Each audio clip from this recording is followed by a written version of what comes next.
BD entertainment নিউজের পক্ষ থেকে জানাই সকলকে স্বাগতম। তীব্র দাবানলে সবকিছু পুড়ে ছাই হয়ে যাচ্ছে।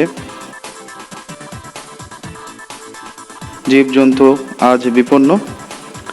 প্রচণ্ড তাপমাত্রা ও তীব্র খরার কারণে এই অগ্নিকাণ্ড অর্থাৎ দাবানলের সৃষ্টি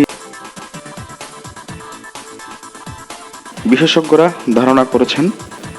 এখনও ফায়ার সার্ভিসের বিশেষ টিম এবং একাধিক ফায়ার সার্ভিসের টিম একসঙ্গে কাজ করছে। যতটুকু জানতে পেরেছি, হেলিকপ্টার দিয়েও এই দাবানল নেভানোর চেষ্টা করছে। আমাদের ক্যালিফোর্নিয়া প্রতিনিধি ইতিমধ্যে জানিয়েছেন, এই দাবানলের পাশেই একটি হাইওয়ে রয়েছে। তীব্র তাপমাত্রা অনুভূতি হচ্ছে, কোনোভাবেই এই দাবানল থামানো যাচ্ছে না।